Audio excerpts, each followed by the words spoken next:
Continuando con la unidad 3, nos encontramos ahora con lo que es la intervención del Estado. Ya vimos que en el sistema económico mixto, el Estado va a estar utilizando su mano invisible para ir acomodando aquellos puntos estratégicos necesarios para el sistema económico y regular otros aspectos en materia mercantil. Esto se empieza a realizar desde el siglo XX. Acuérdense, en nuestra constitución en 1917 ya se encontraban lo que eran los derechos sociales, pero no estaban implementados como tal.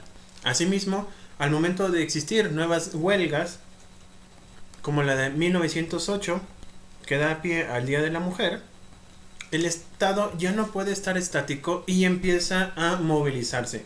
¿Por qué? Lo que les decía anteriormente. Si empieza a haber huelgas, empieza a haber desestabilidad económica y por lo tanto en perjuicio del Estado. Entonces, este no puede permitir que se realice este tipo de estabilizaciones. Algunas veces históricamente lo hizo de mala forma y otras lo mejoró utilizando una herramienta muy importante para el Estado, que es el sistema jurídico. En este contexto, intervenir supone un acto que interpone su conducta o acción con otro u otros, y otros actos, o bien en sus acciones o ámbitos. Se trata de una interposición connotada de excepcionalidad, por lo menos en el sentido de que toma parte en algo que pertenece a otro actor. ¿Qué quiere decir? Muchas veces en la historia lo que hacía el Estado era intervenir cuando una situación se ponía en descontrol, pero era prioritaria o era estratégico para el Estado que existiera o que siguiera existiendo, como en este caso la explotación de petróleo, de minería, de luz, en este caso la prestación de servicio de luz, de agua. Cuando la iniciativa privada no podía, por una u otra razón, realizar estas actividades que se les había encomendado, aquí es donde el Estado interviene para seguir teniendo ese derecho, puede ser el derecho de sus ciudadanos de tener ese producto. Se trata en consecuencia del Estado, que es el centro de poder utilizado o utilizable en favor de quien lo controla o influye para intervenir en la economía. Por ejemplo, cuando empieza a subir mucho el dólar, el Banco de México lo que hace es empieza a subastar dólares para que empiece a disminuir los costos. ¿Por qué? Esto implicaría que a los empresarios que importan o exportan, en este caso cuando importan mercancía, no les cueste tanto y permita que siga haciendo su desarrollo en su empresa. Imagínense que dejaran libre o flotando el dólar y las empresas no puedan comprar herramientas, que no puedan comprar maquinaria. Esto a su vez van a hacer de que pudiesen cerrar sus empresas. Esto va a implicar que haya desempleo y esto le va a repercutir al Estado, porque va a tener a desempleados molestos, problemas sociales, de violencia, de delincuencia incluso, y todo por esta situación. Esta concepción supone una separación entre lo económico, es decir, el objeto de la intervención, y el Estado, que es el objeto de la lucha política. Situación que desaparece cuando el Estado es facultado para actuar o intervenir en la economía. El artículo 27 y el artículo 28 de nuestra Constitución no es obra del Espíritu Santo. Es porque existieron históricamente momentos en donde se requería que el Estado interviniera.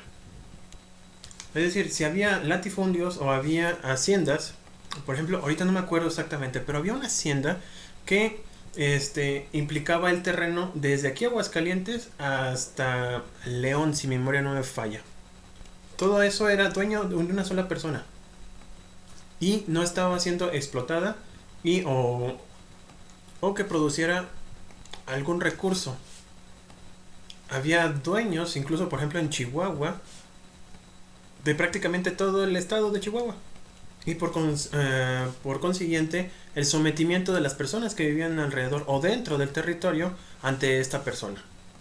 El sistema jurídico y en particular la Constitución permitió que hubiera una distribución de riquezas, más o menos, yo sé que no fue completo, pero sí hubo una distribución de las mismas respecto a los ciudadanos. Lo del monopolio, la expropiación petrolera, por la explotación del petróleo de manos de países extranjeros. Es una bandera política que lo hemos estado implementando, pero dándonos la vuelta nos encontramos con empresas internacionales explotando lo que es la mano de obra mexicana. Hay situaciones que no las podemos controlar e incluso las propias autoridades. Eso es cierto. ¿Por qué? Existen factores reales de poder que están en el estira y afloja político y que siempre han existido desde que se creó nuestro país. En resumen, la intervención del Estado en la economía surge como el instrumento temporal, ojo, por el cual el poder público penetra el sistema económico para corregir las contradicciones y crisis internas del sistema económico liberal. La intervención, así definida, utiliza su primera aparición histórica a través de 3 técnicas. Ojo, porque va a ser pregunta de examen. La técnica de policía, de fomento y de servicios públicos. Aquí es donde va a intervenir siempre el Estado. La primera de ellas prácticamente va a ser permanente y es la técnica de policía, que consiste en el resguardo externo que el Estado efectúa a los agentes privados de la actividad económica, es decir, protección y seguridad jurídica a la actividad empresarial privada. El patrullaje de, por decir un ejemplo, el patrullaje de los policías en los centros comerciales, en las calles, va a permitir que los comerciantes dejen sus productos en sus locales y puedan irse a sus casas a realizar otras actividades y que tengan la seguridad de que al día siguiente no van a tener algún menoscabo en sus derechos. Teoría que establece el libro. En cuanto a la técnica de fomento, consiste en el establecimiento de apoyos tributarios, financieros y crediticios a las actividades económicas privadas. Esto es muy importante porque muchas veces a lo mejor un ciudadano tiene alguna idea, algo que sea innovador, pero por falta de recursos no puede realizar o desarrollar este tipo de ideas. El Estado, para poder fomentar este tipo de innovaciones, lo que hace es entregar a lo mejor créditos o incluso aquellas personas que potencialmente pueden ser trabajadoras a lo mejor necesitan un apoyo mientras logran obtener ese objetivo. Pueden ser en materia de estudios, es decir, las famosas becas, o bien algún apoyo para mientras se consiguen ese empleo puedan estar subsistiendo. Y también cuando en aquellas ocasiones en donde por desastres naturales o cuando existan algunos factores de fuerza mayor, aquellos empresarios o ciudadanos que se vean afectados puedan dejar de pagar ciertos impuestos porque se convertiría en un vicio, un círculo vicioso, mejor dicho, en donde el que no puede pagar se le impone algún crédito fiscal que a su vez tiene que pagar, pero como no tiene para qué pagarlo, se vuelve un cuento de nunca acabar. Como un claro ejemplo, en Canadá, en la pandemia, aquellas personas que no podían solventar el pago de sus trabajadores, el Estado lo que hizo fue, mientras se encuentre la pandemia, no van a pagar los impuestos. Si se fijan, es un apoyo temporal, a efecto de que una vez que esa situación desaparezca, vuelva a producir, vuelvan a darles impuestos, se quita ese financiamiento, o bien cuando se trata de créditos, esos créditos se van a cobrar. ¿Para qué? Una vez que se restituya, por así decirlo, ese crédito, ahora se le va a entregar a otra persona y esa otra persona va a tener que pagarlo. Y así sucesivamente. Si se fijan, los apoyan momentáneamente para que después ellos puedan ir caminando solitos, decirlo de una manera antológica. Los llevan de la mano para después que puedan caminar solos, utilicen esos recursos a otra persona que no tiene en ese momento la oportunidad.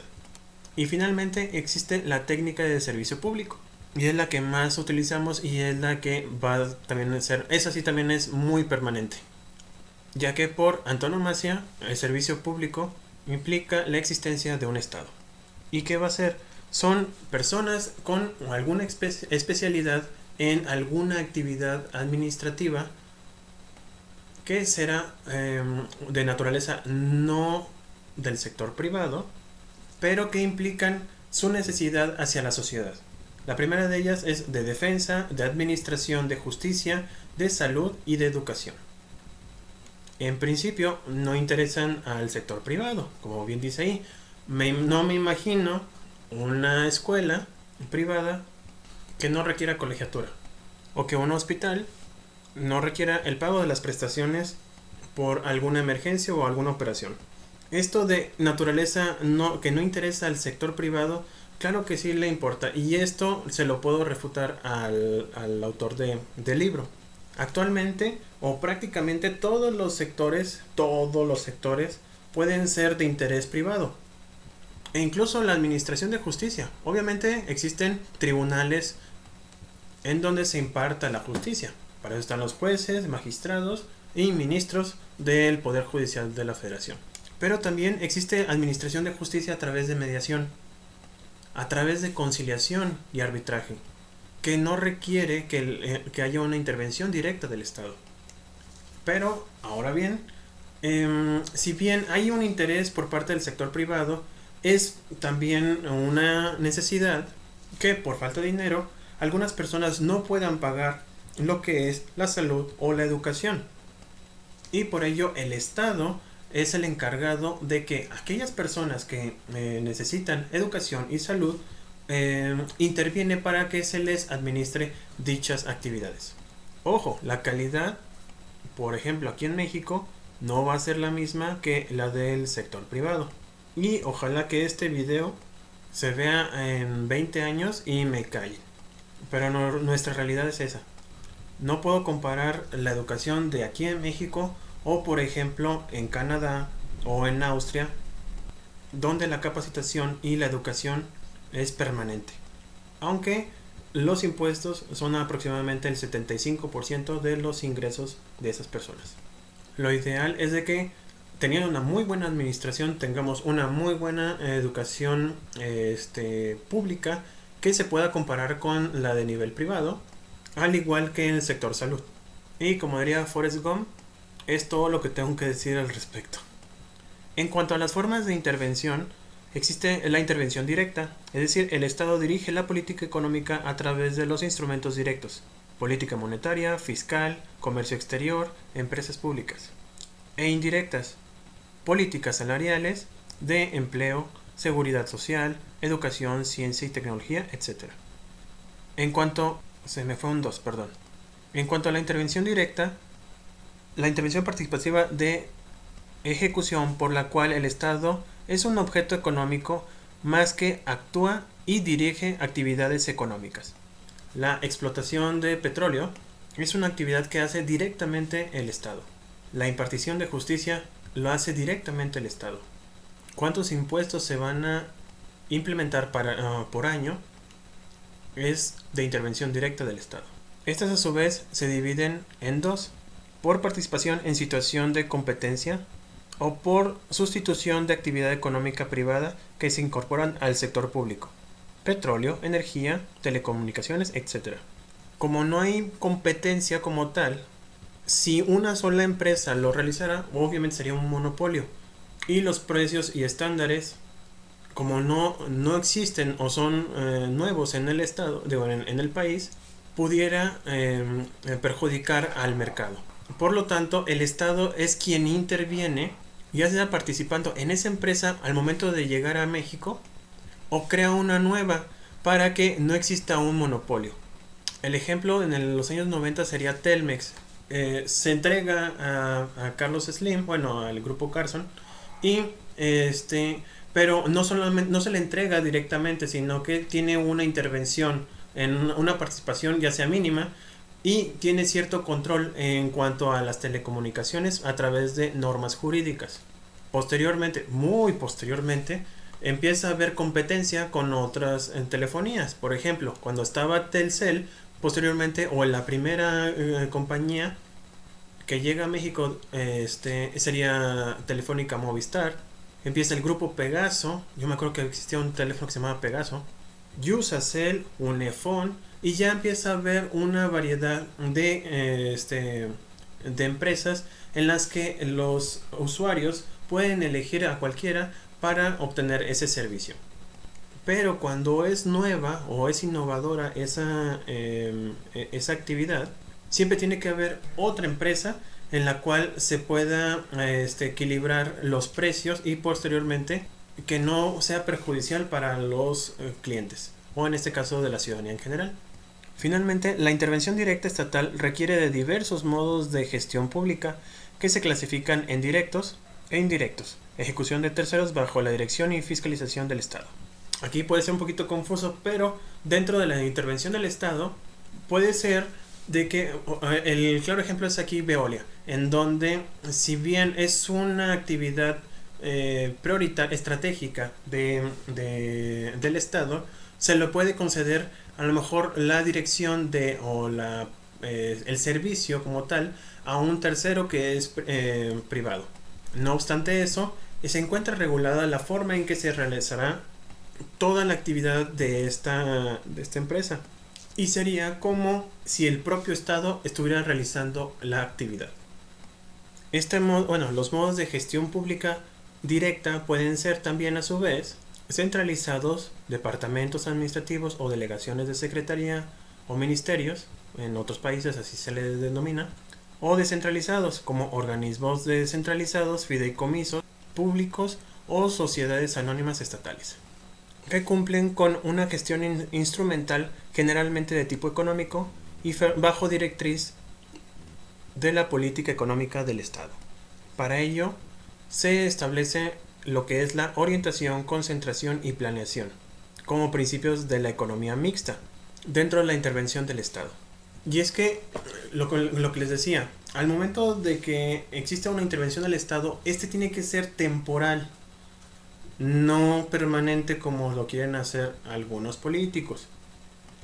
Y posteriormente esta intervención se va a empezar a transformar primero como un Estado orientador, en el cual va a dejar de intervenir para asumir un papel de promotor del crecimiento económico. Para esta tarea promotora, el Estado crea las condiciones macroeconómicas indispensables para que los agentes privados ocupen un lugar activo y protagónico. Lo que les decía, cuando una empresa con un servicio nuevo llega a México, el Estado tiene que intervenir para que no exista algún tipo de monopolio. Y posteriormente va a dejar a un lado esa intervención para dejar paso a la libre competencia. Su tarea orientadora se basa en el equilibrio de las finanzas públicas, propiciar altas tasas de crecimiento, aumentar los ingresos y generar suficientes empleos. Los puntos relevantes al respecto serían entonces establecer equilibrio entre crecimiento económico, mejoría social y preservación del ambiente. Capitalizar las actividades industriales, alcanzar un desarrollo regional geoeconómicamente equilibrado, impulsar el aumento de ahorro interno y cerrar la brecha de la extrema pobreza y crear alternativas a la informalidad económica de los centros urbanos. En las economías del mercado, la libre concurrencia o competencia económica es un valor o interés protegido de alta significación. Con este principio de concentración, se busca que los operadores y agentes económicos actúen y promuevan la eficiencia económica y respeten un auténtico proceso competitivo. Esto es, un escenario en que los empresarios compitan entre sí vía costos menores, innovaciones tecnológicas, mejores servicios y, lógicamente, menores precios para los consumidores. Y por último, dentro de estos principios está la planeación, Toda planeación o planificación constituye una intervención deliberada basada en un conocimiento racional mínimo del proceso socioeconómico y político de un país. Se presenta como una técnica sociopolítica que compagina medios, instrumentos, mecanismos, evaluaciones y procesos sociales, por los cuales los actores estructuras y movimientos buscan alcanzar metas y objetivos, consentidos democráticamente por un cuerpo social o comunidad. Toda planeación presume una estrategia de desarrollo que tiene como destinatarios o beneficiarios a determinados grupos o sectores sociales, sin omitir las necesidades generales del interés público. Haciendo un resumen de estos tres principios, la intervención del Estado, primero que nada, va a orientar, va a guiar las nuevas empresas o va a generar las condiciones necesarias para que éstas puedan surgir. ¿Cómo lo va a hacer? A través de fideicomisos o bien a través de créditos.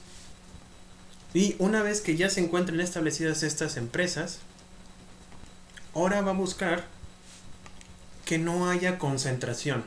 Si hay monopolio, no hay una buena economía, no hay un buen ejercicio en el mercado.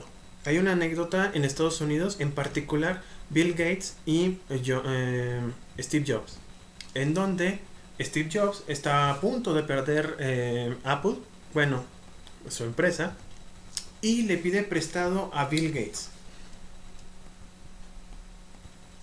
Al presentarse con él y decirle lo que pretendía, pues después de que se ríe como media hora, la verdad no sé cuánto tiempo fue, la verdad, pero le dice: eres mi competencia, o sea, ¿cómo te atreves a venirme a buscar y pedirme prestado? Al contrario, pues si eres mi competencia, lo que quiero es destruirte y yo posicionarme en el mercado. Y en cambio Steve Jobs le dice: pues si no me prestas el dinero, en efecto, voy a perder mi empresa y vas a ser el único en el mercado. Pero como va a ser el único en el mercado, las normas económicas en Estados Unidos no permiten monopolios. Y por consiguiente, va a haber una intervención del Estado en tus finanzas y el Estado va a formar parte de tu empresa. Acto seguido, Bill Gates pide un cheque para prestarle a Steve Jobs. Y ya sabemos la historia de estas dos personas. Y por último, dentro de estos principios, va a haber una planeación. Tenemos un plan nacional de desarrollo que va a acercar a todos los que van a ser nuevos empresarios y los empresarios existentes. Les va a decir cómo es que se va a recaudar impuestos y a quiénes se les va a entregar y por qué condiciones. Hay algunas partidas que se van a estar entregando a aquellos sectores sociales en donde, por más que han tratado de desarrollarse económicamente, no han podido. Es lo que nosotros conocemos como los cinturones de pobreza. Y lo que va a hacer el Estado va a encuadrar a todos los que se encuentran activos en la economía, y aquellos que no han podido empezar a desarrollarse, se les va a dar una porción de los recursos públicos para que se desarrollen. Y eso es muy importante para disminuir la pobreza. Pero, y repito con todas sus letras, es temporal. Porque este tipo de acciones se pueden corromper y utilizarse para otros fines. Y si no me lo creen, espérense al siguiente año. En cuanto a la participación del Estado, existen dos tipos de grados de participación. Y en esta se trata de ubicar las áreas estratégicas prioritarias o liberadas que existen en todo sistema económico. Los estados reservan áreas de forma privada que se sustrae de los particulares, ya sean nacionales o extranjeros. Áreas estratégicas son las señaladas en el artículo 27 y 28 de nuestra Carta Magna. En las áreas prioritarias generalmente se aceptan la concurrencia de particulares bajo la vigilancia del Estado, como en las áreas agroindustriales, alimentos y salud, o educación. En las áreas liberadas, el Estado solo regula la actuación de los particulares con base en las técnicas de policía, es decir, registros, controles, licencias, permisos, etc. Y aquí cabe lo que es la administración de agua potable. En lo que se refiere a la unidad 4, respecto a las políticas económicas como campo de análisis de derecho económico, podemos señalar primeramente que la política económica es una rama de la ciencia económica que diseña la aplicación de determinados instrumentos por parte del Estado para conseguir metas o fines públicos o privados. Así, el análisis de los problemas básicos que plantea la elaboración de las políticas económicas, objetos, instrumentos, conflictos, opciones y resultados, es lo que constituye el objeto de la política económica. La política económica se va a interesar por problemas como el poder real de los distintos sujetos, grupos o instituciones que intervienen o pueden intervenir en la elaboración de las políticas o en las formas de decisiones. Asimismo, se preocupa por las preferencias, reveladas o no, por unos fines y o instrumentos por parte de los grupos y partidos políticos, y, sin agotar la relación, las interrelaciones político-económicas o mediano o largo plazo.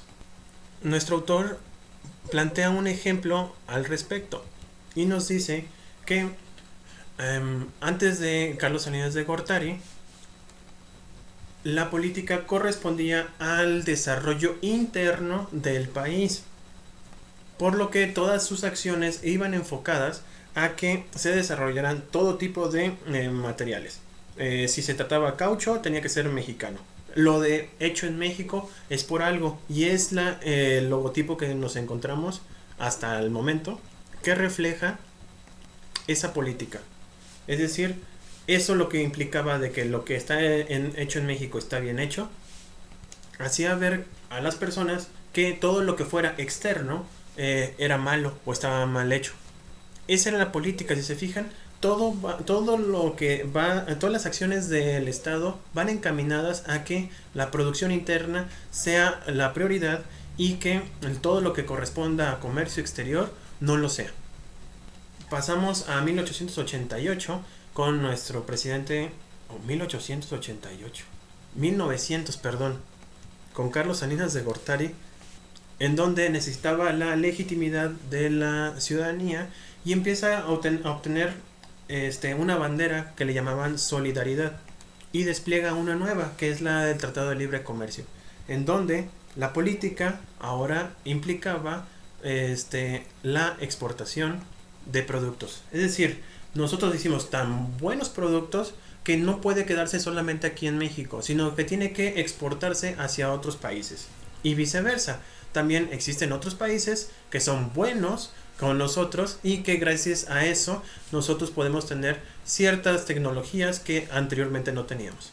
Un claro ejemplo, en mi casa tuve mi primer microondas hasta 1998 y no existió aquí en México salvo aquellas personas que tenían suficiente dinero para comprarse una, mientras que en países como Estados Unidos o Francia tenían un microondas. En los 60s ya era muy común. Y es precisamente esto. Los tratados de libre comercio implican una renovación en cuanto a tecnologías e intercambio de conocimientos. Es otra política y a lo mejor nos está beneficiando o nos está perjudicando. Eso lo tenemos que analizar a través de estos binoculares.